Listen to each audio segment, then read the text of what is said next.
All right, welcome everyone. We're here for another day of Banter Blitz, and today I will be playing only the black pieces and only against people who play e4 on the first move. So, if you play d4, you're getting aborted. Yeah, I'll be playing against e4 today. My trustable repertoire just came out. The link should be there in the Chess24 chat. I don't have Twitch or YouTube open, unfortunately. E4 today. I'm not like one of these amazing streamers who can look at like 5 different video sources and interact with all of them. I'm only interacting with the Chess24 chat today. But yeah, I have the video link in the Chess24 chat, and I'm going to be facing only e4 and only playing with the black pieces. So if your challenge is random, I will not play with you. But okay, let's play our first game. This is going to be with Imagination. All right, so good luck, Imagination. With the Anish Giri picture. He's a pretty well-prepared dude. Let's see if Imagination can cause any damage to the repertoire that I have published. So far, we're getting into a mainline open Sicilian, which I'm pretty happy to see. And knight c6. Let's see what this fellow plays. As far as I'm concerned, bishop g5 is the only really challenging move, which he does do. And does he do queen d2? Yep, that's the main move. So here comes a6. Going right into the modern main line of the classical Sicilian. Okay, so he takes on c6. And this line, I think, is pretty dangerous for black if white's queen is on d3. And that's why I don't actually recommend a6 against queen d3, but with the queen on d2. The point is that in this position, he does not have the move queen g3. And as such, I believe black is basically fine here. I'm ready to play d5 next, and I'll have a nice share of the center. So he goes for h4. I don't believe in that, so I'm going to cackle. And at some point, this open b file could become annoying for white as well. I'm not wildly concerned about him taking on d6. For example, if he goes bishop f6, queen d6, queen a5, black is getting very obvious counterplay.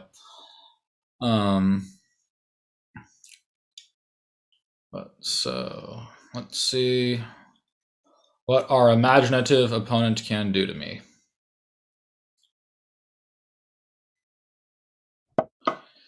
Queen e3. So that's probably not a bad move, but it's also not even remotely subtle. It's abundantly obvious he wants e5. So I suppose putting the queen on a5 makes a lot of sense. It's a nice square. There's no bishop d2 business, and with the queen on d2, there can be knight d5 tricks. I mean, not when queen d2 comes with check, but like there's some annoying tricks with knight d5, and now those are obviously no longer there. And here I think pretty quickly I'm going to go rook b8 and start just playing for a direct attack on the king. Black's position looks actually really good to me already. He can try f4, but it doesn't look particularly special. All right, so he goes queen g3. Does this make a threat that I care about? If bishop h6, I have knight h5. And if bishop f6, I don't think it bothers me. I could always just go e5, but I think I'm going to be a bit more aggressive here and play rook b8. So if bishop f6, rook d6, I have bishop e5. If queen d6, I have rook b2 with what should be a mating attack. So here, this move rook b8, I don't think he can punish. And bishop h6, again, I have knight h5. So that doesn't seem too concerning. He could try like h5 here. Hoping to play bishop h6 next without allowing for knight h5, but okay, so he goes bishop c4. I guess his point now is that the generally desirable d5 cannot be played because of the attack on the rook on b8. I suppose that makes sense. But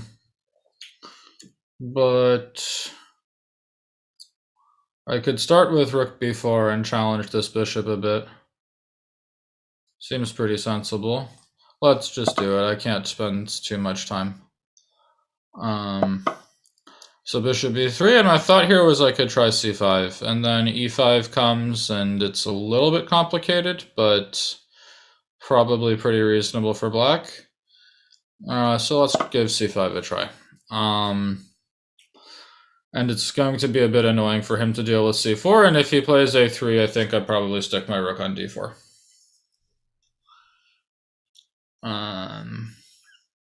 Knight h5, bishop h6 is maybe a little bit more dangerous now, though, because my queen is not going to be defending the knight on h5, but I don't think it matters too much.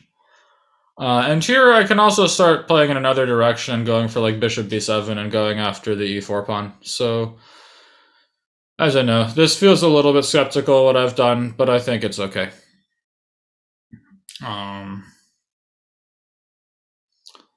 So, hello, Jup. Good to see you as always. Yeah, so imagination is thinking here.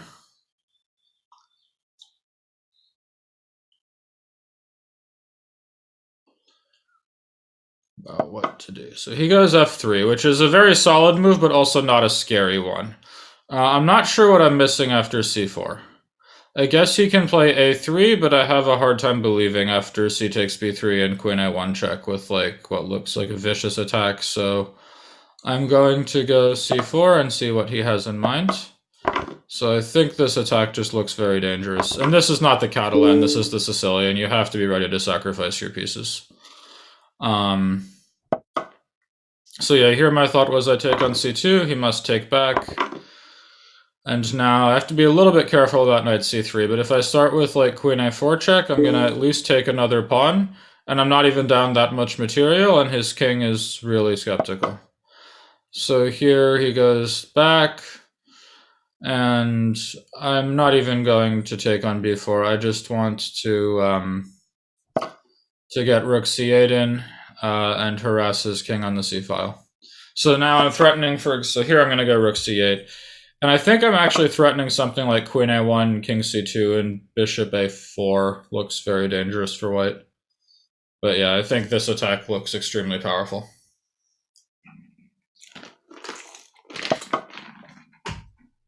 Alright, king b1. I'm very tempted to sacrifice another exchange, and I'm going to do it because I see a nice idea. So we're going to take on c3, then check here. And I'm going to take c3 next again, and then I have knight takes e4, and I'm taking all of the pawns, and all of my pieces are jumping into place. So we take this one, and then I think I can even take on b4 as well, because if he goes king c2, I will have queen a4, but maybe I should just go knight e4 first. Knight e4 first feels more to the point. So let's start with that, and I think that this is going to fall apart for white. So I managed to sacrifice 2 exchanges and throw everything at the king, and that makes me a happy camper. Alright, this is a pretty good advertisement. It's a good first game for the classical Sicilian. Alright, so check.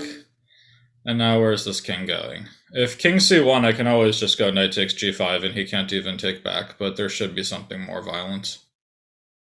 Alright, so king a1, how do I finish this off? Knight c3 looks very convincing. I don't see how he stops all the threats, so let's go knight c3. Knight takes g5 also looks really good, just to get my bishop to f6 in a couple moves. That also was certainly good enough. But this one certainly seems faster. So queen a3, and that's mate. Alright, so good game, imagination. That felt good. That was a nice first game for a classical Sicilian. Who is next? Let's play with Ferruri. This is a little bit faster, so I gotta pick up the pace. Alright, Ferruri, what you got for me? e4, c5. Alright. And this guy is not a chicken, he's going into the main lines, or I spoke too soon, but the bishop b5 check is definitely white's best anti-Sicilian, so that's so if he's going to play one of these quieter lines, this is a pretty good one to play, but still I think black is very much fine here with this idea. And the key point is you want to wait on taking on d4 because if you take on d4 directly, it will allow his knight to develop to c3, which I don't think we want to do. So here I'm just going to go rook c8 to just make sort of a calm waiting move. Seems natural enough. And if e5, normally you play knight e8, which I think should be fine here as well.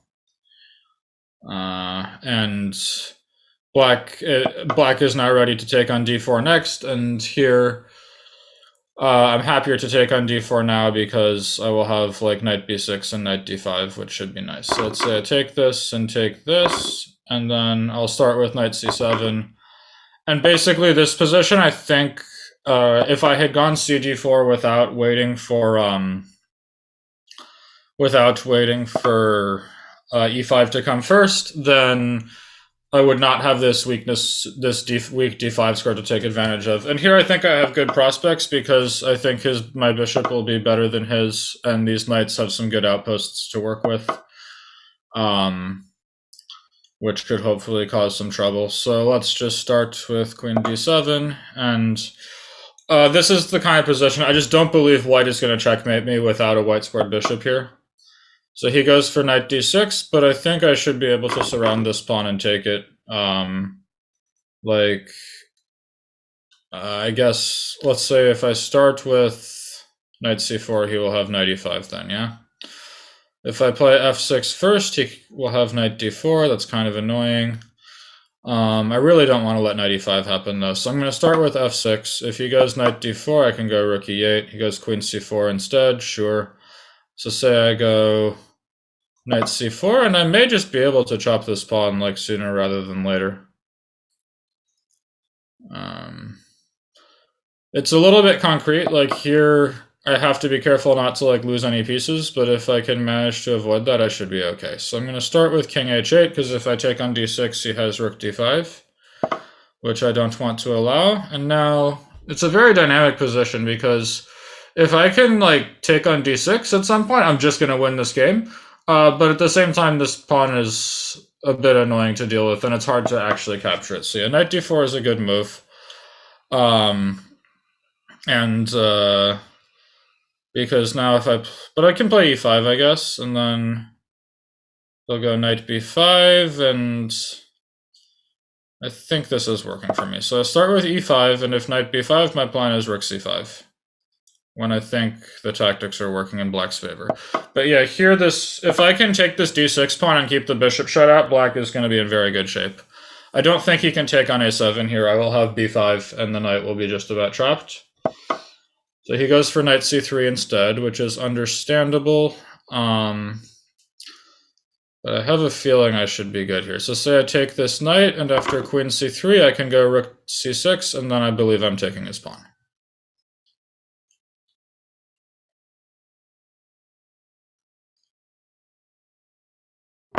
Yeah, so rook c6, and now if I'm not mistaken, I get the pawn. So this was it turned out it just sort of worked for me, but like at some point it was a little bit riskier. But here I think he has to try f4, but I don't believe in it. I can always just go knight d6, and yeah, so he does what he has to do with f4, which is definitely the best move, but I still think I should be in pretty good shape. Have to be at least a little bit careful, though. So, whoa, I'm low on time. Got to pick up the pace. Forgot about that part. Forgot this was a 3-minute game. So yeah, here queen a3, and now, actually, this is starting to get dangerous. Let's go rook a6 and attack this queen a bit. Yeah, so I think I might have to make a draw here just because I'm running out of time. But also the position is maybe okay for him at this point. Here, in a real game I might play queen b5, but just because I'm flagging, and we're playing Banter Blitz, I'm just going to move back and forth and offer him a draw. I could have considered queen b5, but I also don't think that's great. Yeah, so here this should be a draw in the next move or two. So he wants to play, but that seems... Okay, he's going to flag me, of course, but black is definitely fine now. So let's go queen c6. Take. Let's go knight c4. I actually made this a little harder for myself than it should have been, but that's okay. Alright, so there, h6, and knight b6. Yeah, so he's gonna flag me because I just don't care. That's fine with me, but obviously the opening went well. So okay, I flagged. That's fine. I shouldn't have played a 3-minute game, but that's okay. So let's go with why must I lose to this Bugs? I always like you guys, but yeah, that one obviously Black was doing pretty well out of the opening, but yeah, I got flagged in the end. I can play 3-0 and I can banter, but I can't really do both. Some people are good at that, and I'm not. All right, so Bugs. Let's see if I can cause him any trouble. 6. Alright, so this guy plays into the main lines, which is nice of him. Or is he going to take with the queen? He takes with the knight. Alright, so classical Sicilian.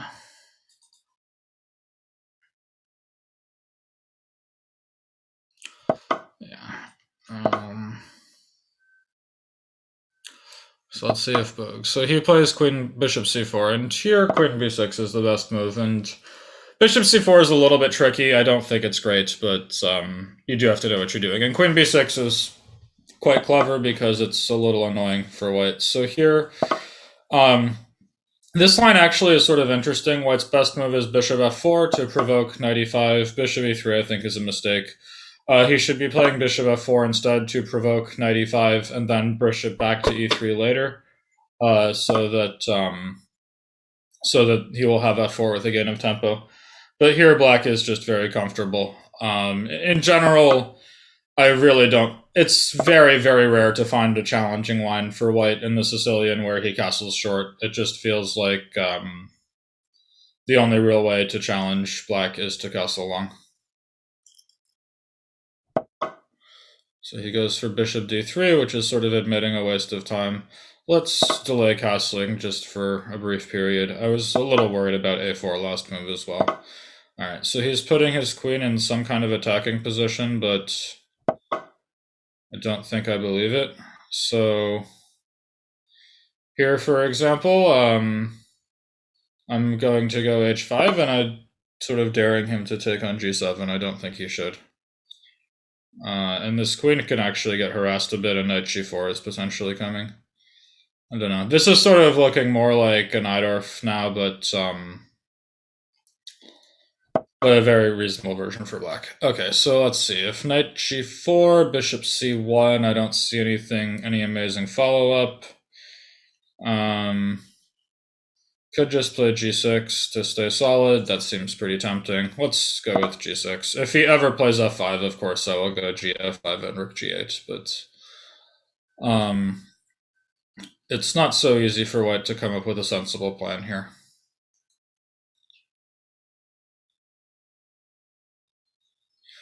And at some point, the e4 pawn can become a weakness. But this is one drawback of the classical Sicilian, though, is that in this position, I think it's pretty clear my knight would be better on d7. All right, so let's just keep making slow developing moves for the moment.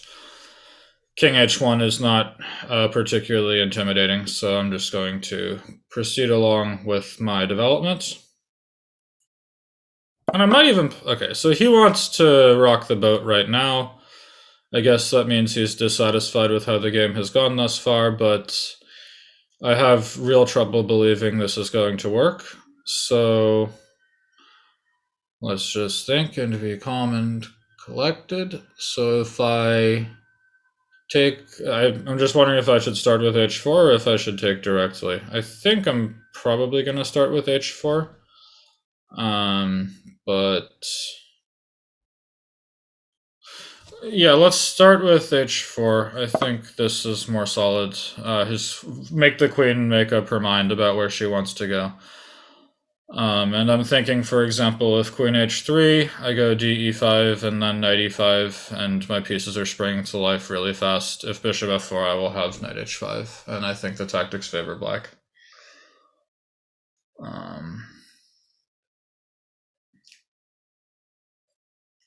I'm a very fine banterer? No, I suck at bantering. There's a bunch of guys out there who can just, like, play 3-minute games and, like, play 3-minute games, play well, banter, and not get flagged, and I can only do 3 out of those 4 things. Like, if I play 5 minutes or 3-2, I tend to not get flagged, and I don't really have any major issues, but There's guys out there like the streamer types who are just so much better at this stuff than me. But yeah, here I think black is very solid. For example, I'm thinking if he goes fe5, knight e5, if bishop f4, I think knight h5 is good, and if bishop d4, I actually kind of like rook h5, getting the rook off of this diagonal and overprotecting the knight. And yeah, so here I thought knight h5 was just working. I guess let's find out. I mean, if he has, I don't think knight b5 or in the violence is going to work. Take, king f8, and I should be safe enough. And here, this was my whole point of including h4, was to have the move knight h5 ready. Yeah, so this game didn't actually look that much like a classical Sicilian. It felt more like the Najdorf and how it played out, but that's okay. All right, so bishop b5. If I take it, knight b8, I really don't see his idea. So I'm just going to let him educate me. I think it was quite fine to play. I mean, king f8, maybe he could have played rook d7, but knight takes f4, and even that didn't look amazing for white, but here I just don't see it. Queen e3, sure. Knight g3 is tempting, but let's just take this, and I think h3 should bring this game to its conclusion. Next move. Alright, so queen f4, and this seems like it's begging for h3, so let's play it. And white is very much done for here. Alright, so there, let's go rook h4 first. Attack this queen, let her decide where she wants to go, and I might follow up with knight g4 next on queen g3. And I think that I have this one under control. I also could just go like bishop g2 and take the knight on b5. Would have been pretty convincing. Yeah, let's just do that. That seems easy enough. We'll take this and take on b5, and then that's that. Too many pieces down, and my king is totally safe. Knight d4, bishop c5, knight b5, knight f3 mate is a nice line. a4, sure. Let's go queen b6, threatening mate on f3, and he has no queen d7, so yeah. Alright, so let's just simplify this down. I think that's the easiest and most professional way. Take everything, and this is not going to hold for white.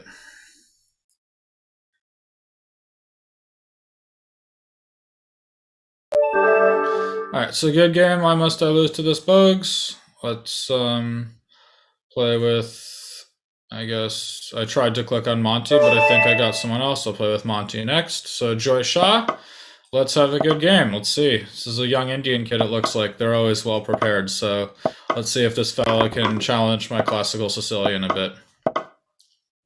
So yeah, unsurprisingly, he's principled. He goes for the best line with bishop g5, queen d2. And let's see if he wants to play for f3 or f4. f4. Okay, so bishop e7. And the best move now, in my opinion, is knight f3 when he's ready to play e5 next. But king b1 I don't think is supposed to be great. So I will start with b5, and I don't get the point. I think king b1 is wasted time here. Black's position strategically is just so good that white needs to be a bit more aggressive than that. Okay, so take, and he takes this one.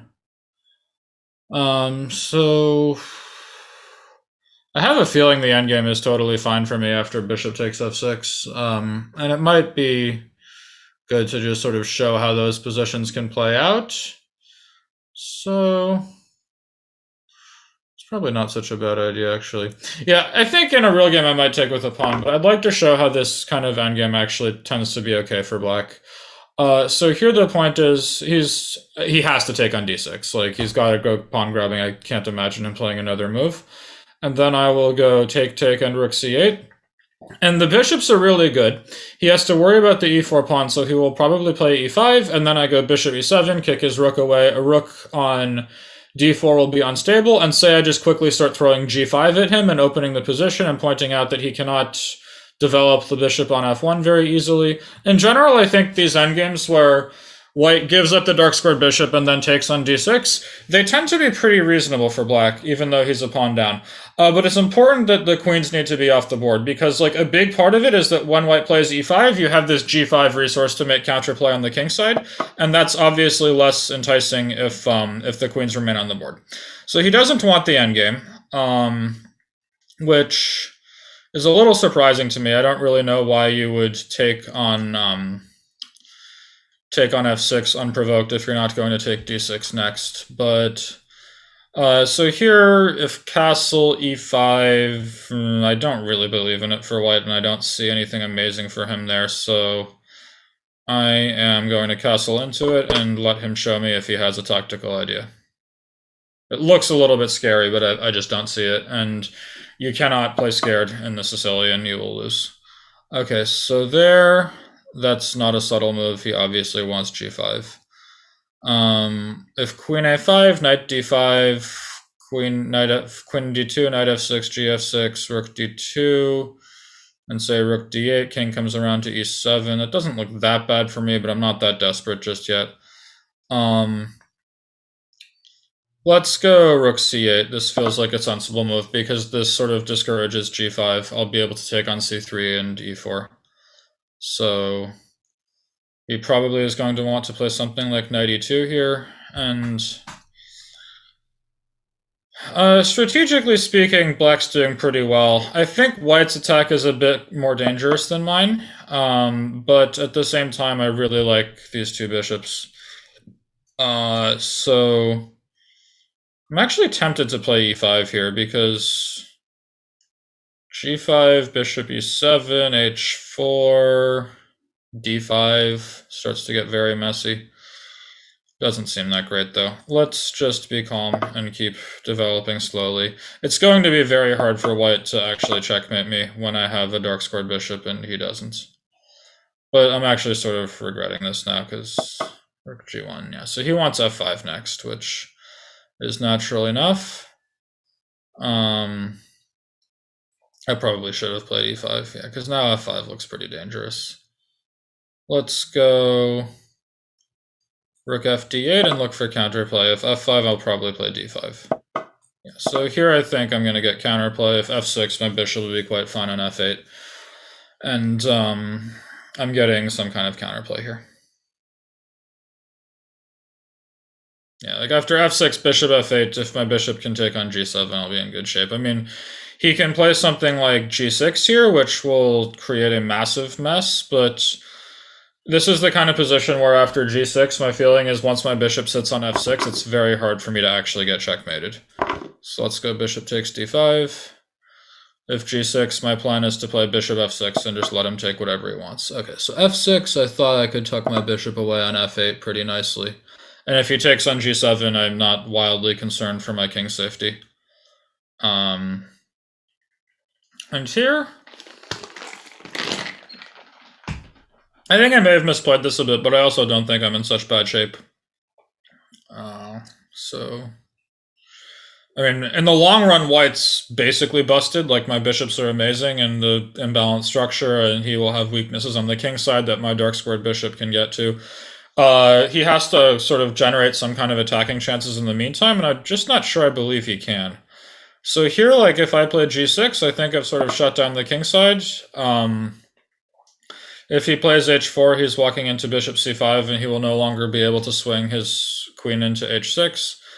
And I think I have this pretty well under control.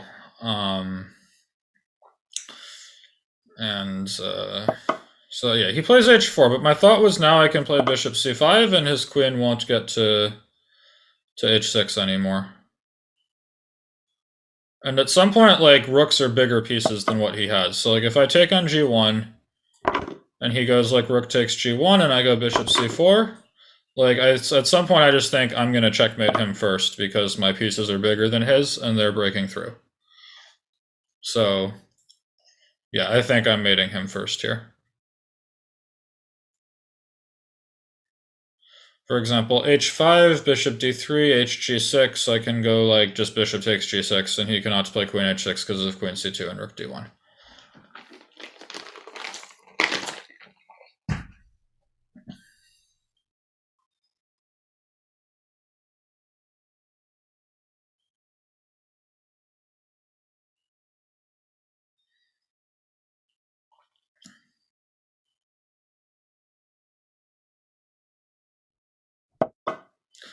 So knight c3, sure, but I don't believe this. If I go bishop d3 and b4, I don't see it. So let's take b4, if h5.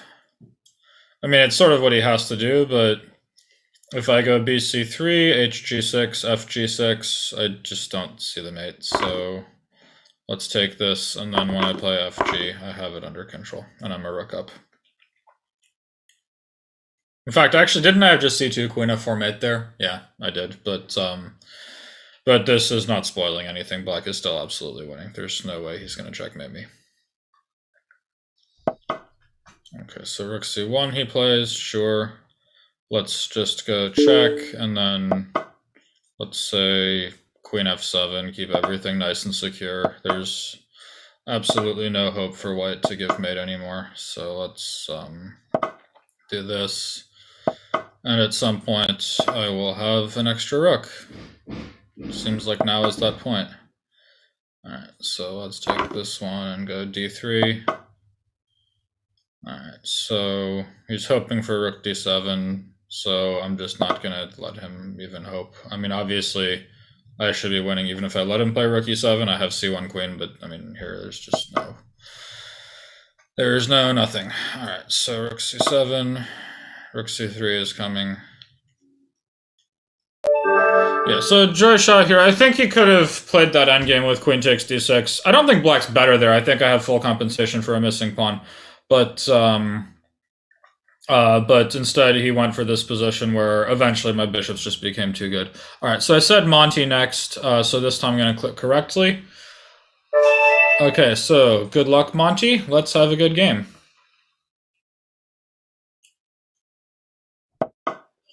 All right, e4, c5. Classical Sicilian coming. Let's see how it works. What's he going to try? Yeah, so as you can see, like, one thing I said in the course was I believe bishop g5 is far and away white's best move, and as you can see, all of the high-rated guys are doing it. Like, it's definitely white's most challenging try. I think everything else promises black really easy equality, and this is the only way that he can put substantial pressure. Let's see if Monty plays knight f3 or not. So he also goes king b1, which is a little surprising to me. Maybe he wants this same endgame, and we'll take a look and see if he can put any pressure on black's position. Alright, so he takes on f6 directly. I guess I'll take back, and if he takes c6, we will see this endgame.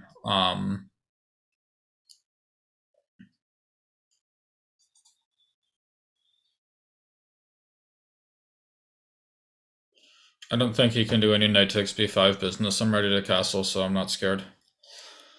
Yeah, so I think he's probably going to go for this endgame, and we'll get to see if I can show the kind of compensation I believe black has in these kinds of positions.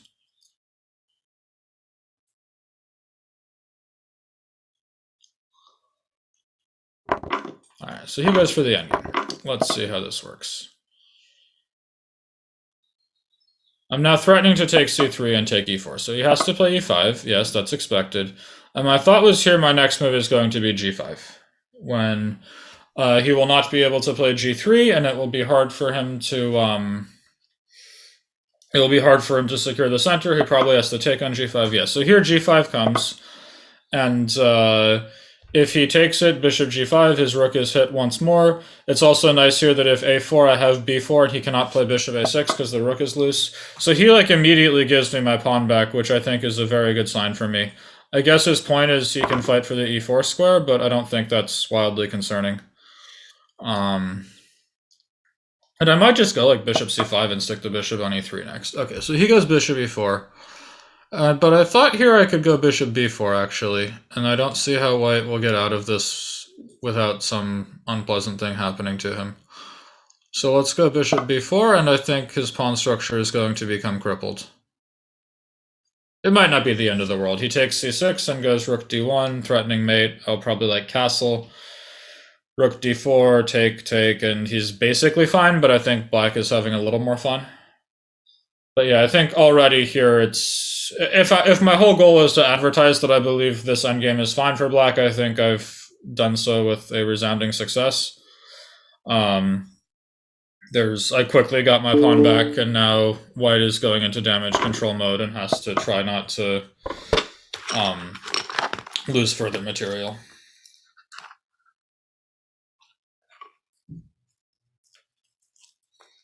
So he should probably try like rook d4 here, which he does, but I still think this is a difficult position for white. So if I start with, say, rook takes c3, and my thought was after rook f4 I can go rook e3, but there's also, let's just go rook e3 and take this pawn. He can go rook d6, and honestly this probably should be a draw, but I think black is pressing a little bit. His queenside pawns will be held back nicely by my b5 pawn. Yeah, this really feels like it should be a draw, but I might be able to put him under a little pressure. We'll see. Alright, so, yeah, so guys, I used all the engines. I used Stockfish, I used Leela, I used them all to make this course. Alright, so here, if f5 he has g4, but I'm not sure I can avoid that anyway. I can try like rook c8 to activate my piece, or maybe rook d8 is better. Yeah, I'll activate my pieces this way. If rook a7, yeah, rook a7's annoying. f5 he will have rook h4. This is, I mean, if rook a7 I can always just go like rook f5 or something, it's still just a draw, but... So he gives a check, which feels a bit weird to me, because I think my king is going to be a lot happier on f8. If he plays rook h4, I will have h5, and if rook a7, I have rook f5, and everything's protected. And this is the kind of position where white can actually get outplayed. So, like, let's say I go rook d2 now. And, yeah, I'm actually thinking now, I'm starting to think black is better again. Like, my next move will be h5, and his rook will have a tough decision to make, whether it wants to free my king, or let the g-pawn go, and this h5 is going to harass his rook a bit, and I think my structure is more compact. So yeah, like here it looks like my king's in trouble, but after h5, his rook has to make a decision, and one he's probably not thrilled about having to make. So, oh shoot, I just blundered rook f4 completely, but if I go f5, that looks scary, but how can he actually get through? No open files? It looks too scary though.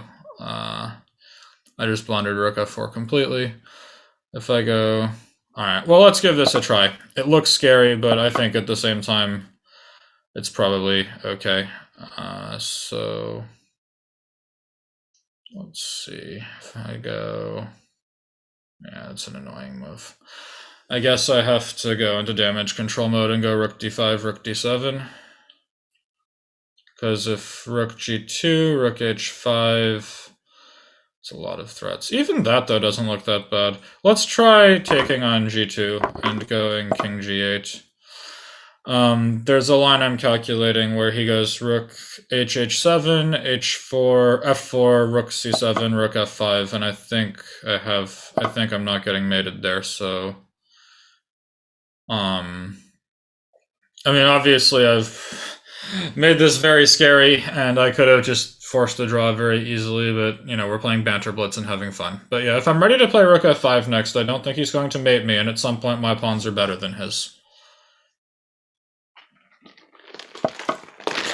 Alright, so he heard me about rook f5, but I don't really care if he plays rook e6. Like, I think my f-pawn is really good. So let's go rook f5. And...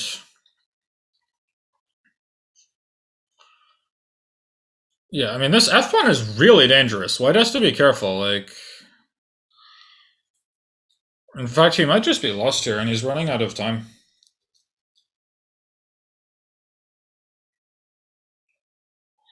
Yeah, I don't know. I took a lot of risks in this endgame that may or may not have been necessary. Alright, king c1 I don't understand. The f-pawn is coming.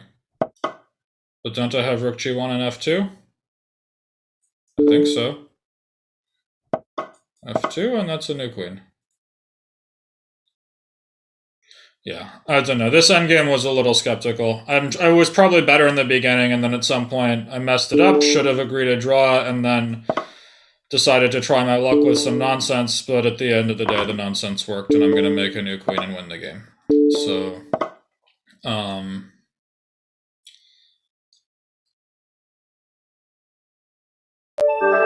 good game, Monty. Let's play against Gaston Martin. He's high rated FM. Let's see if he can challenge my stuff. So does it cost a lot of money to make courses? Not really. I mean, I have very powerful machinery anyway because, I mean, in theory, I'm a professional player. I mean, it's sort of hard to be a professional player when there's no tournaments, but they're coming back soon. I mean, I'm looking forward to the Prague Masters. So I have, like, heavy machinery anyway, so that I don't think it, costs me any extra money for the trustable courses. But yeah, so far we've seen a lot of main lines here, and everybody's playing f4 against me. No one has played f3 yet. So this guy plays knight f3, which I do think is the most challenging move, and he takes this. And so here, these positions are interesting, but I think black is basically okay. So queen b6, king b1, castle long. I have to remember how this goes. I checked, I think, like g3, bishop d3, knight e2, and queen h6 here. So yeah, he goes with g3. And now I believe I'm supposed to start with king b8. And white actually has to be a little bit careful here, yeah. So he knows what he's doing. He takes on e6. Bishop h3. And now, if I'm not mistaken, it's very important to start with the move knight a5. So the point is this threatens knight c4, which apparently he does not care about. But that means I will get the time to play b4 without running into knight a4 next. So here we go b4, kick that knight. And then, if I'm not mistaken, we now go e5. And this actually reaches a very interesting position. He takes on d7, I play rook d7 back, and then knight f5. And it looks like he has like a fantastic knight on f5 against a bad bishop, but it's actually not so simple. And the reason is basically the way I would think about this position is both of us are going to have one good piece and one bad one. His knight on f5 will be great, my bishop on e7 will be bad, this is true. But at the same time, his knight on e2 is really bad and has no particular scope to improve, while my knight on c4 is going to be great. And here, as a result, I think that black has very reasonable counterplay in this position, despite what looks like a really bad knight against a really bad bishop against a good knight. I think that the fact that white's other minor piece is really bad gives me a totally tenable position, and here I have good counterplay in the c-file as well, that white should be at least a little bit worried about.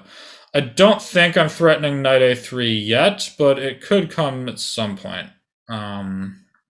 Actually, could I have played knight a3 last move? I mean, he could have just moved his king. But, alright, so he heard me about his bad knight, but I don't really know where that knight is going next. So, let me just think how I want to do this.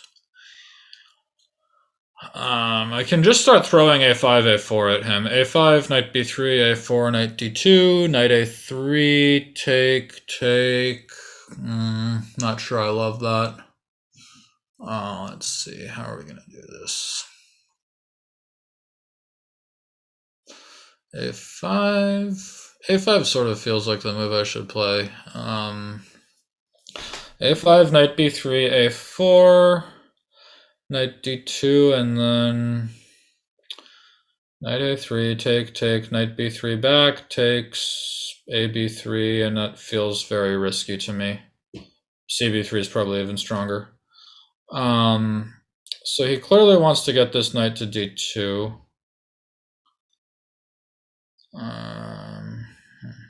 Alright, I'm running. Let me start with, I think queen c6 is a pretty normal move in these structures because the knight often wants to come back to b6. So I'm going to start with queen c6. I also could think about rerouting my bishop to b6 where it will be a bit more active. So let's see what he wants here.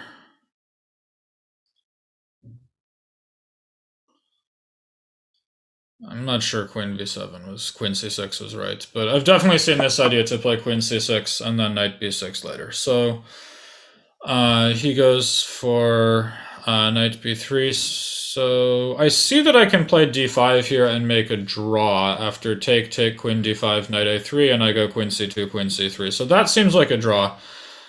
Which I'd probably consider in like a real game, but we're playing Banter Blitz, so let's have some fun. I'm going to play bishop d8 instead and get ready to reroute this bishop somewhere more fun. If knight d2, I'm probably just worse. I think I should have just played d5 there and been an adult, but we're playing Banter Blitz. All right, so here let's go knight b6. If queen a6, I will have some kind of queen c2 and rook a7, and the pieces will jump to life very fast. And d5 is coming, and this, I think, should give me adequate counterplay.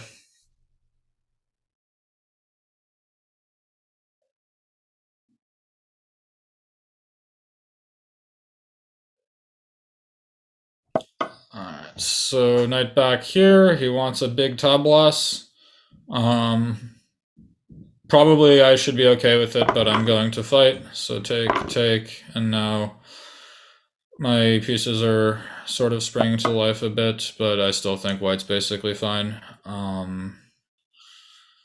Let's go knight c4, and he should be totally okay here, but I mean, I certainly could have been a bit more conservative and just made a draw, but at the same time, I don't really think I'm in such bad shape here either. I'm ready for a5, a4 with counterplay.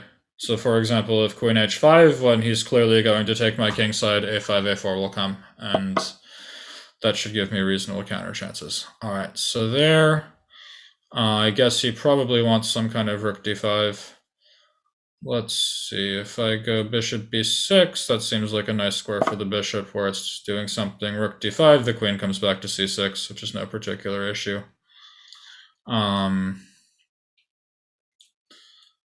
Actually, there is an issue. He will go knight e7. Oops. Okay, rook d5, I can play rook d8. That's not so bad. I did see this idea, but it wasn't my main point of bishop b6, but I did see the idea. Maybe you can go knight e7 here, though.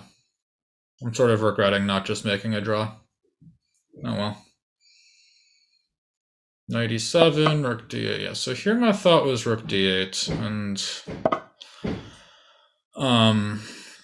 he cannot take my queen because I have rook d1 and knight c2, knight d2 with mate. And here, I don't know. I mean, this position's getting very simplified, but at the same time, I'm pretty satisfied to have been trading some pieces because the big drawback black faces in this position is that his king always is a little bit dubiously placed. It's hard to find long-term safety. And the more pieces come off the board, the less of a concern that becomes. Alright, so here knight e7, sure. Let's just go king b7 and get a good distance away from that knight. He goes knight d5. I guess I can go knight e3 to force... Oh no, he's threatening to take on h7. No, I might be worse now. Let's go... Nah. No, I'm just worse. That's okay. Let's start with... Yeah, I'm just in bad shape now. But now I should have made a draw. Start with bishop d4 maybe. Take on h7, and I'm just busted. I don't want to take on h7. Alright, this is not going to be pretty, but we're going to do our best. So take this one, and my point is if he takes on b6, I can take with the king, and hopefully get some kind of counterplay once my queen is centralized and I have a passed pawn on e5. So if queen f5, my point is I will go queen d5, and my queen is nice and centralized and making threats, and he doesn't have any great checks, and my e-pawn should be pretty reasonable. So even though I've played this game horribly and probably just should have been an adult and made a draw at some point, I think I'm still not in that horrible shape. Oh wait, there's no queen h1, right? Okay, so let's go e4 and get this guy moving, and then e3. b3. Oh, and I just dropped a piece in one move. What a genius I am.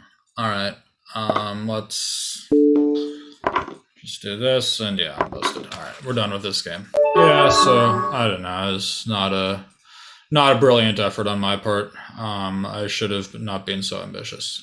Alright, let's play with Ferruri. Good luck. Let's have a good game. Let's see. So... lots more bishop b5 check, which is... Of white's anti-Sicilians, this is definitely the best one, but I still think black is very comfortable. So knight gf6, rook e1, more of this stuff. I find this stuff mind-numbingly dull and boring, but what can you do? Alright, so he plays this same line. Let's just do the same thing that we did last game, where I had a totally acceptable position until I got flagged, and now that I have time on the clock, that's not going to happen. So for example, here I'm already noticing I have this extra option of knight c5, and this knight is coming to d3, and I don't see how he deals with it, so let's give it a try. This was, in the other game I played knight c7, which was certainly fine, but this seems stronger. Wait, so knight d3, what do I miss? Rook e4, knight b2, knight back to d3 feels like a pawn up. Hang on, this really feels very skeptical. So let's start with knight d3. He goes rook e4. And I guess his point is if knight b2, queen b3, but I have queen b6. Let's try this. I think this seems like a pretty reasonable pawn. I don't know. Maybe I'm a little bit tilted, but yeah, my thought here was queen b6, and if knight b5, I have a6, or knight c7 even, and otherwise, I think my knight will get away. I mean, his knight is also hanging. And structurally, like, there's some issues for white. The e5 pawn is sort of overextended, the d5 square is weak. So no, queen d3 was actually possible there even, but in fact that was probably the best move. All right, so here he goes for bishop e3, but wait, don't I win a piece or am I missing something? I think I just won a piece. All right, so now I'm a piece up. All right, so I've avenged my flagging loss. That feels good. I don't particularly like getting flagged, but at least I have managed to avenge it and beat this line in like 20 moves. So let's play with, so let's get a wider waiting range. We'll play with save Keres. All right, save Keres. Let's see if this guy plays bishop g5. Oh, did I play this guy twice? All right, well, he flagged me the first time. The second time I beat him on the board, so that works. All right, I didn't realize that I played with him twice. All right, save Keres. 5, 4, 3, 2, just in time. Well done. e4, c5. Let's see what you do. Knight f3, d6. All right, so let's play this classical Sicilian, see if this guy plays bishop g5 as well. I'm actually really happy to see that most players here have been playing bishop g5. It really shows principled understanding of the game. But bishop e3 is just a bad move. If I'm not mistaken, black is already like slightly better. So here I can take back and probably has to play bishop c1 here actually.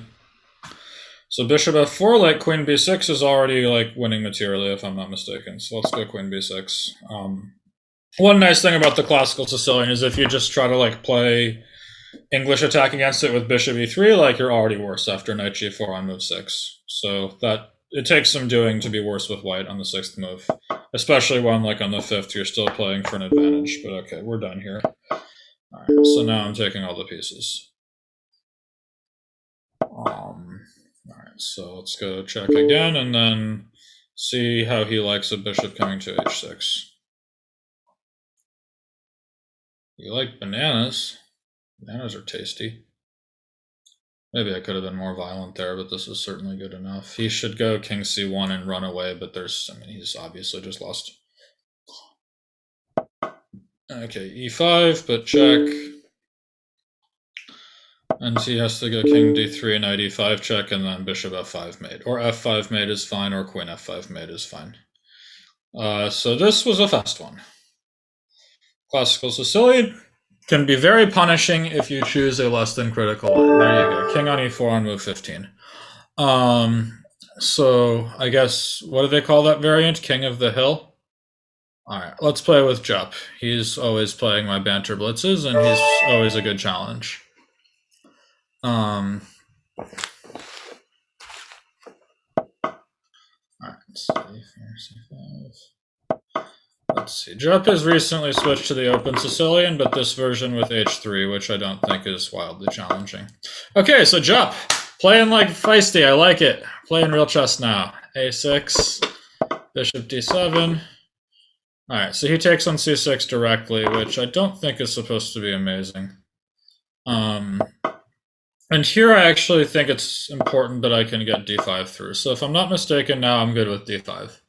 And the point is that if he plays e5, structurally speaking, I'm in massive trouble after f4, but I'm in time to play g5 and he cannot play g3. So he goes for f5 instead, which is sensible, but now I think taking e5 would be asking for it, so I'm just going to go queen c7 and castle long instead.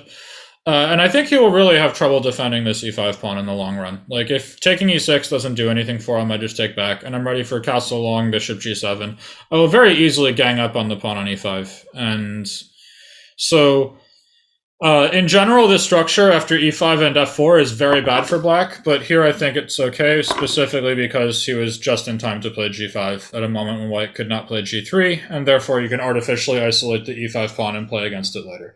Like here I'm going to castle long and bishop g7, and I believe I will take the e5 pawn. I don't think he's going to save it.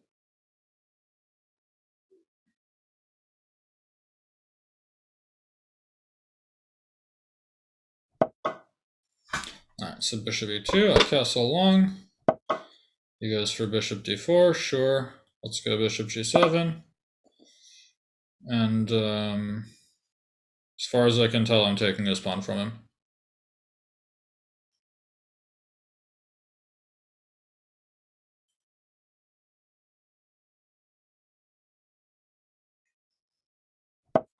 Yeah, so here, let's go rook h8.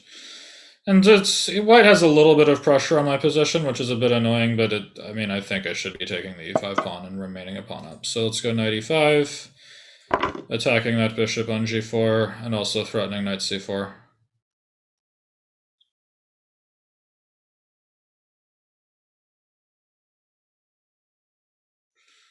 And yeah, I managed to end up with an extra pawn pretty fast here. So bishop h5, if knight c4, I don't see the big idea for him. I think this just looks bad for white. So let's go knight c4. Maybe this is too much, just queen d3, and I don't have any massive point, but yeah, I probably should have just gone rook e7 there, but I don't know, rook e7 he had queen e2, and then he would take g7 and take e6. So here, queen d3. I could just give an exchange with e5, but that feels a bit desperate, and I don't think I need to be so desperate just yet. King Hunter, yeah, if you got Peter Griffin on your profile picture, I might have to play with you. But so queen d3. So e5 feels a bit desperate. I don't think it's necessary. If I go queen f4 and take everything on d4, there follows rook e7, bishop g4, rook d6. And it feels very sketchy for me, but does he have something direct? Knight d5, rook d5, rook e6. Doesn't work.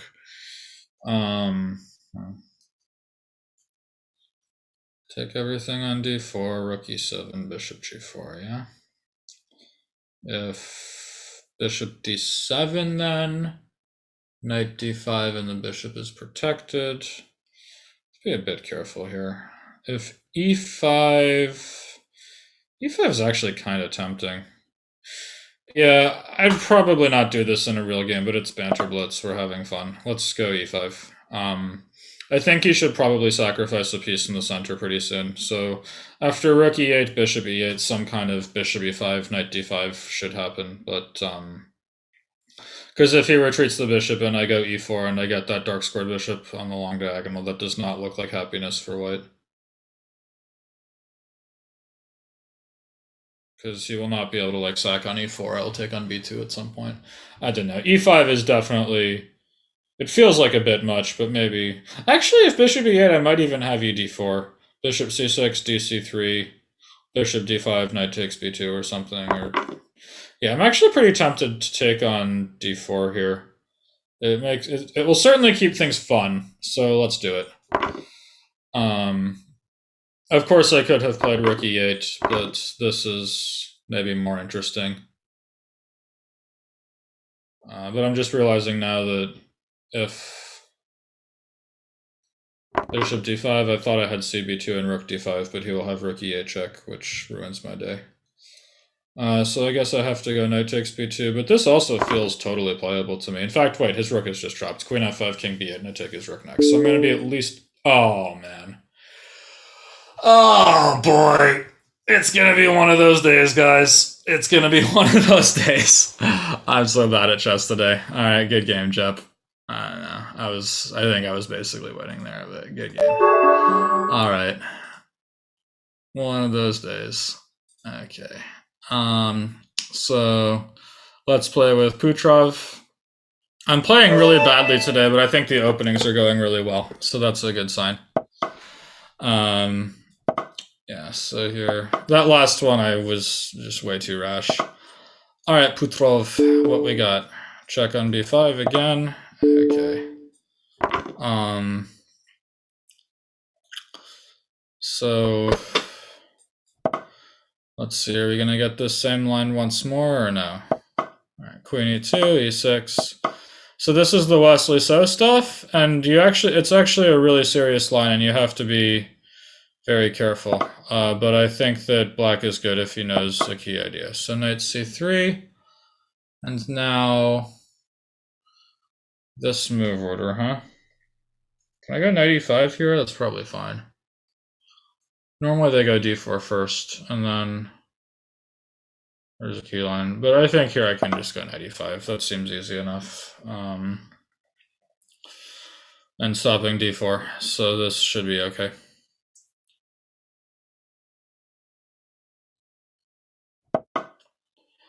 b3, sure, but I'm not wildly intimidated. Let's castle. And so how do I want to play this now? Let's just go knight fd7 and try to potentially play bishop f6 next. It's a pretty dull position, but at the same time black is very much fine. Alright, so I thought here I could, let's say, take on f3 and then go bishop f6 when I have things pretty well under control. So let's do that.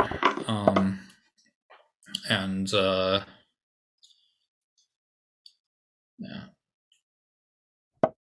Seems like this should be okay. So knight e5, he cannot play d4, but it also feels a little sketchy. Knight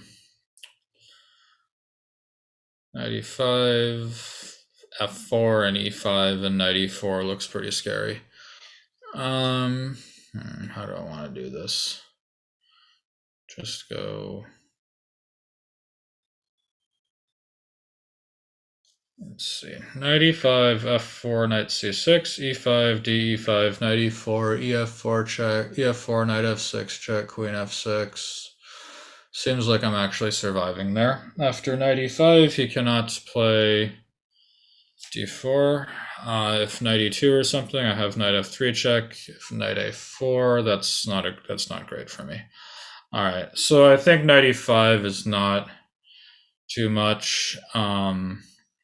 Not too great. Let's just be calm and play queen e7. I was hoping I could do something different there, but it's just fine.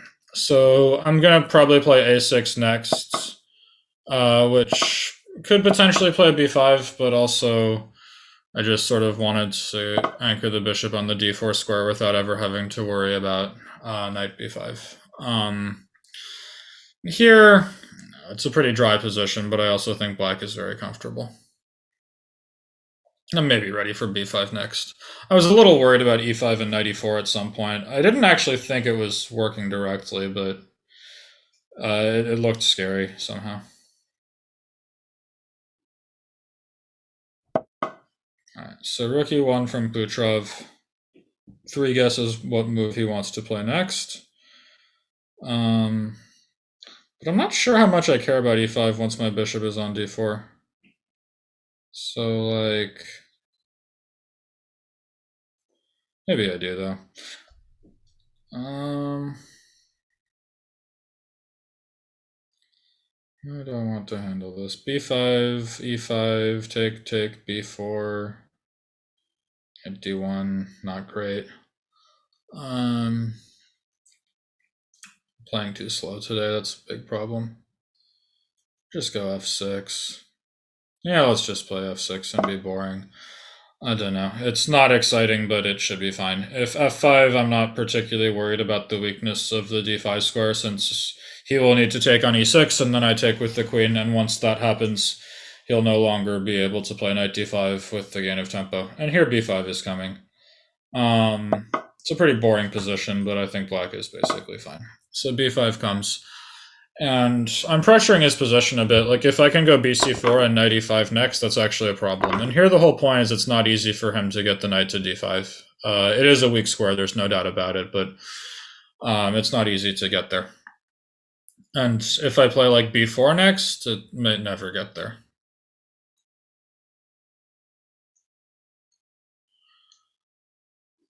Yeah, I think black's very much fine here.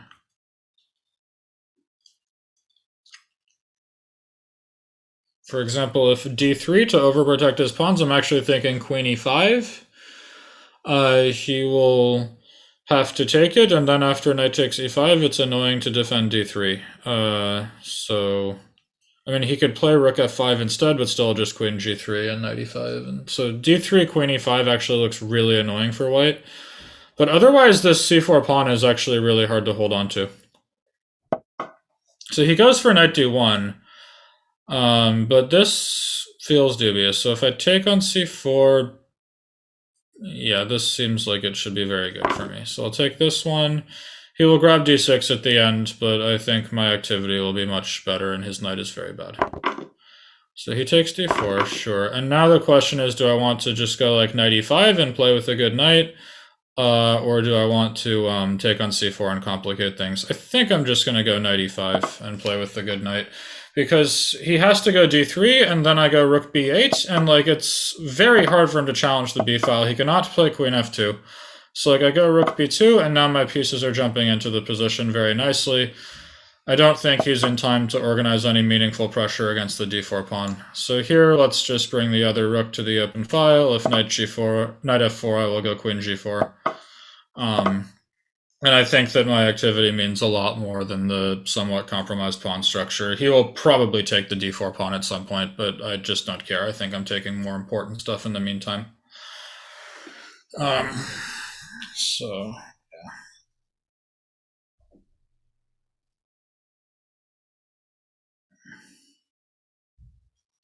I mean, if he takes my queen, my knight like gets to e3 next move, and also a2 is hanging at any moment. So, yeah, I think I was able to outplay this guy pretty convincingly. I don't know.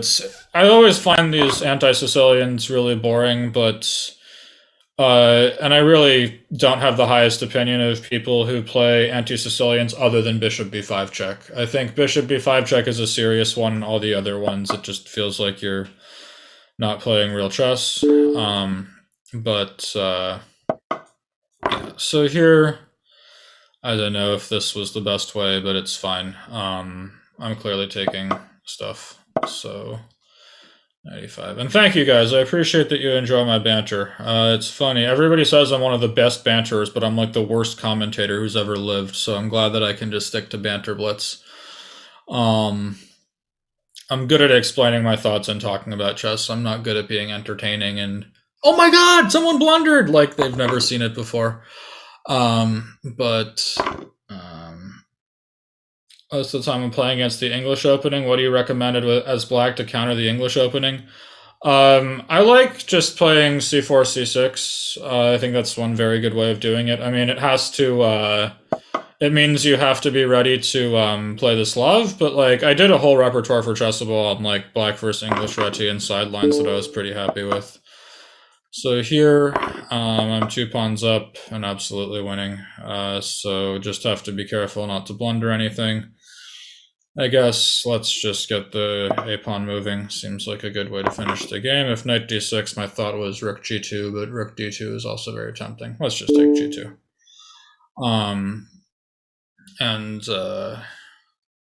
Knights are not good against a-pawns. All right, yeah, now rook d2 and get the...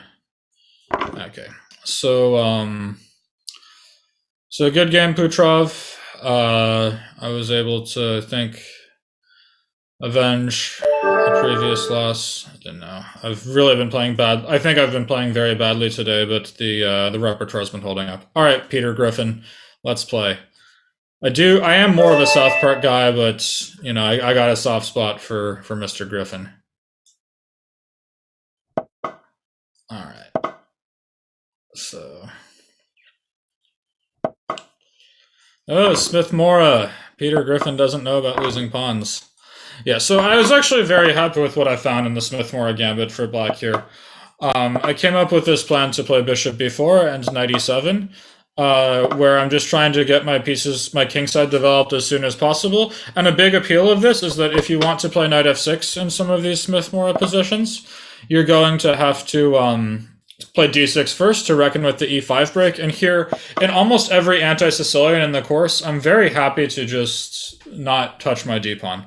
So here, for example, I think probably my bishop should develop to b7. So I'm going to start with knight g6. This makes it hard for him to play e5. I will have queen a5. All right, so he goes bishop g5, fine, but I think I often want to just queen a5 in these positions anyway. But like this is exactly the kind of position where I think that it's pretty clear that a pawn on d6 would just be misplaced. It would lock in my bishop. It would and it would ask for tactical issues. All right, so h4. I'm not quite sure I get the point. Let's kick this bishop and stick my queen on h5, which I tend to think is a pretty good square in these structures. So queen comes to h5, and black has a very comfortable position here. I'm even ready to potentially grab a second pawn. All right, so he goes for g3, which makes sense. Actually wondering if I can hit him with d5 and get my bishop to g4. It looks very tempting. Let's see.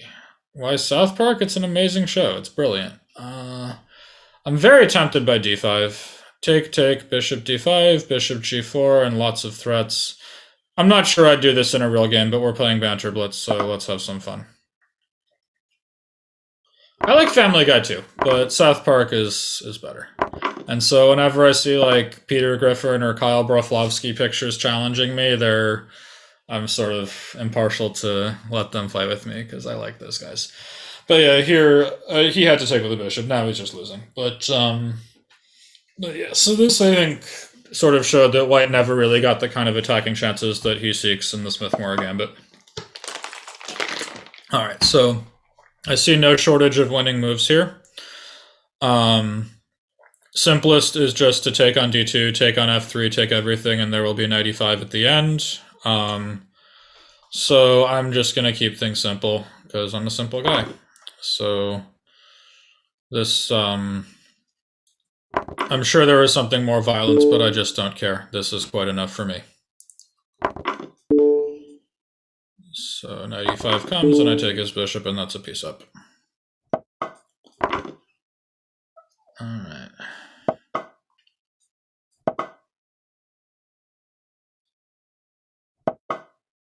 Okay, so let's just challenge. Fine. Let's just go rook e5, I guess, is probably the safest. Knight c7, rook c8. So, I don't know.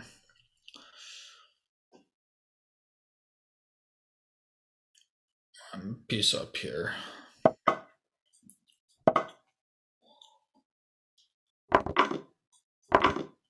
I think I will be able to put this game away.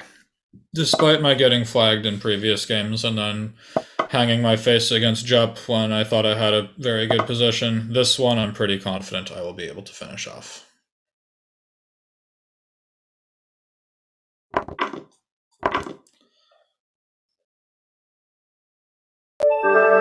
Good game, King Hunter. I managed to dismantle the Smith Mora pretty nicely. Let's play with Jugaru Lucian from Romania, it looks like. Yeah. All right, so... Okay, so one really big appeal of the classical Sicilian is you can play knight c6 on move 2, which you cannot do in the Najdorf against knight c3. All right, so here, if I recall, I gave a6 and then g6, I think is very comfortable for black. So here g6. And black's position is very respectable. So b4 directly. I think someone actually just posted on Trustable that I forgot to cover this line, but I also don't think it's particularly challenging. I just take this, bishop g7, and now let's say I go a5 and I don't understand the compensation. I'm going to play e6 next, kick his knight away, and I should be a pawn up. Yeah, so I think I actually remember this line now. It was here, and then after knight c6, take on b4, I can take back and go knight c6 and knight e5 and cause trouble like that. So he doesn't let me, but after knight c6, now I probably will remain a pawn up, and then just castle next with an extra pawn. So for those who are wondering about the Classical Sicilian course, let me put this in the chat. This is only in the Chess24 chat, not in YouTube or Twitch, which I'm not reading right now. But yeah, so here, as far as I can tell, black is just a pawn up. I definitely remembered I did not cover the move b4 in the course. Somebody pointed it out to me later, and I just checked it for like half a second, and I was like, wow, this is not a great move, but yeah. So I think I have this under control. Alright, so queen g3, let's castle, seems fine. Bishop b5, I don't understand. I will play knight d4 and challenge this bishop a bit. Can I tell how Ferruri became an amazing player at such a young age? No, he's a talented guy who works hard. I mean, I think that's going to be the same for anybody who got really strong really young, right? I'm actually not loving my decision to play knight d4. I'm actually going to bring my knight back to c6, but I'm not going to make a draw. It's just because I think knight d4 was a mistake, and now I'm going to play queen e7 instead. If knight c4, then knight d4 will work. I don't know. I mean, Ferruri is clearly a very talented player. I mean, talent only will get you so far, and I mean, there's a lot of talented guys, but he's someone who I think has a lot of talent and has also worked very hard. And you can see there's a lot of depth in his game that you probably wouldn't get from someone who's just playing on feel all the time. But you know, I think he'll be very good. I mean, he's already very good, but I think he's got a very bright future. Yeah, so here I'm a pretty clean pawn up. This is a pretty... I don't really believe in white's compensation. Alright, so bishop b2. I guess he probably should be trying something like that to get the dark squared bishops off the board, but I like my dark squared bishop. It keeps my king safe. And if... I guess you should probably try something like knight c4 and f4 directly, but there's always going to be some bishop a6 at some point. Alright, so f4... seems decent. So knight's actually going to get pretty good. Let's go d6, and I mean, he should try f5, but I don't believe in it.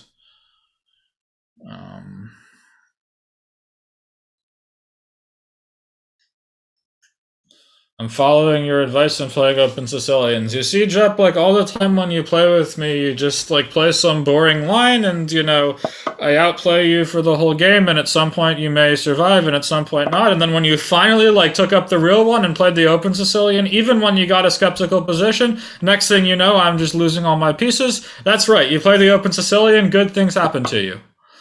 Alright, so this doesn't look very good for white. I'm going to take this and stick my rook on a2 where it looks nice and active. If queen b3, I'm probably just going to take on b2 because I like that dark squared bishop, but I don't know. I can also go queen a7 check.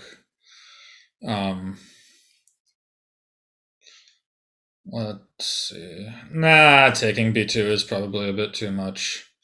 Let's just go check on a7 and... say, take f4 next.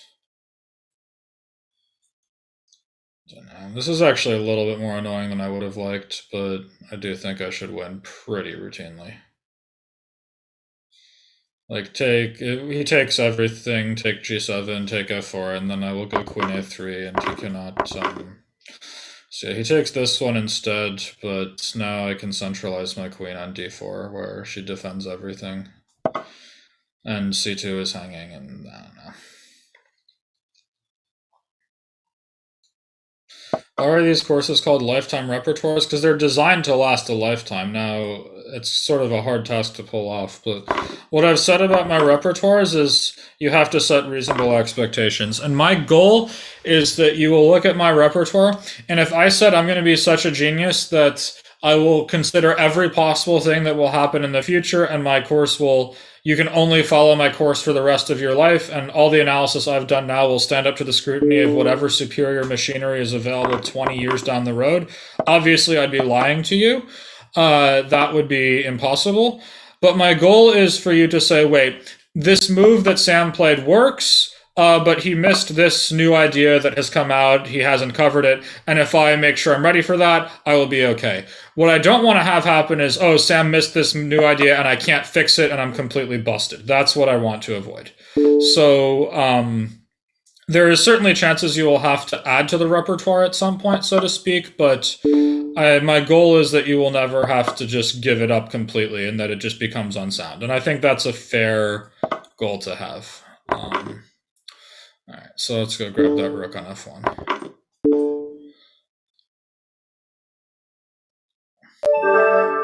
Okay, so I think it's like we have time for one more game. Let's find someone nice and high rated and see if I can make some amends for all of my horrible games so far. Let's see, there's someone, 2756. All right, Silvo. Oh no, I can't play with you. This is black only. Oh, sorry. So let's go with Fabikari something, some Italian, or it's German actually. Okay. So let's see if this guy can be the final guy to challenge my classical Sicilian. Yeah, so basically everybody's going into the main line, which really is an encouraging sign that people are taking chess more seriously and something I'm happy to see. So he goes for this line as well, with king b1, queen b6, f5 castle, and he goes for knight e2 instead. So here there is king b8, and then after bishop c8 here, I believe bishop d3 was the Tari Carlson game. And then if I'm not mistaken, I wanted knight a5 instead of knight e5. The point is that, so white's point with bishop d3 is he's stopping me from playing d5, ed, e5 because my knight will be hanging in a way that it wouldn't be. But if I go knight e5 like Magnus did, then, yeah, so here he goes queen e2. So let's centralize with rook h8, and this is the typical setup. And I think sooner or later I'm just going to throw d5 and sacrifice a pawn and then go e5. This is pretty typical. Additionally, I can swing my knight from a5 around to c5 via b7. So he goes rook he1, which makes some sense as prophylaxis, but let's just bring the knight to c5, where I think it will be nice and active. And this setup with knight c5, I think, is very solid for black. And he cannot easily challenge my center beyond what he already has. And at some point, I'll be ready for like d5 and e5 with counterplay. So this line with knight, I think knight a5 is actually a novelty. Everyone had always played knight e5. This is what Magnus played with Ariantari, and he won the game, but at some point his position was pretty skeptical. So knight d2, I don't believe for half a second. I guess he wants to go queen h5 and just start taking my stuff as if nothing happened, but this feels extremely optimistic on his part. What if I go d5, take, e5? A little annoying. Let's start with knight c5. I think it's very optimistic for him to be going pawn grabbing with queen h5. Maybe it works, I mean, but it feels very optimistic. Okay, so there, knight b3 also doesn't seem like it should be great, but if I play d5, fe6, fe6, ed5, e5, knight e6, yeah, that's a bit annoying. How are we gonna play this? start with bishop f8 is a pretty typical move in this structure.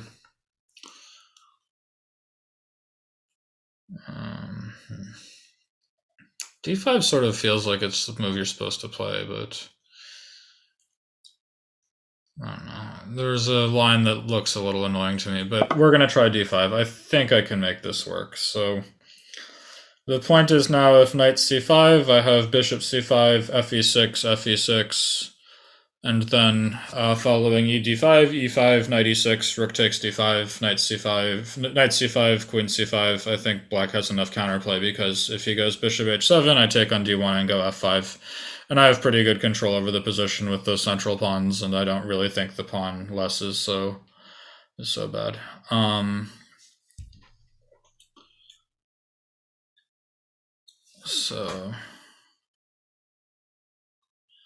But yeah, this is a very typical theme, to play d5 and then meet e takes d5 with e5. That's why I put the rooks in the center like this and ducked the bishop back to c8. So yeah, he takes, as expected.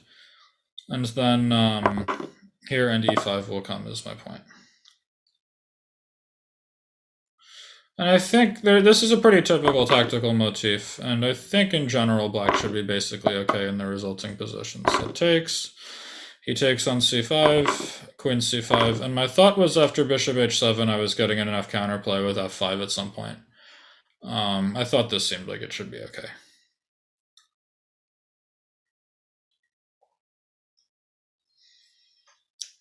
It's my opinion of the Khan. It's not a great Sicilian. There's a lot of better ones out there. I would rate it. I would give it like maybe a 6 or a 7 out of 10, and like the classical is a 9, and the Taimanov's a 9, and like Nader and Sveshnikov are 10. But that's only in terms of their objective value. In terms of practical value, I think classical Sicilian is the best one. But that's it's somewhat subjective, of course. But you also have to keep in mind how much objectivity you should be willing to sacrifice for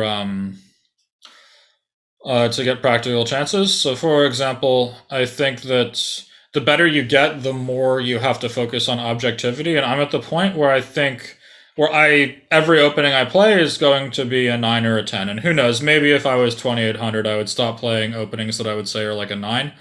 But for now, I think that's okay. But I don't really like openings that are like 7s or 8s anymore, and I would include the Khan as one of those. But yeah, so here I thought I was getting enough counterplay, because if bishop g6, I have rook g8. If h4, I have rook h8. And black's pieces are pretty good here. Actually, h4, I have queen f7 even. So I thought I was getting enough counterplay in this position. It's very direct. I mean, if white can like somehow get bishop g6, h4, h5 in, I should just lose the game. But I don't think he will. So he goes h4, and if I'm not mistaken, queen f7 takes this bishop.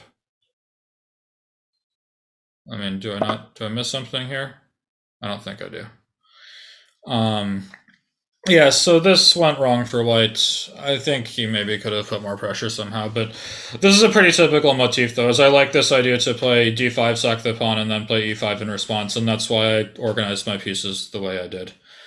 Yeah, so here I'm just going to be a piece up, and I should be able to put this game away. Yeah, so I think the big appeal of the Khan is that it's supposed to be very non-forcing and good practically, but well, I think the Khan is a very good opening, practically speaking. I think it's bad enough objectively that it starts to annoy me. So, like,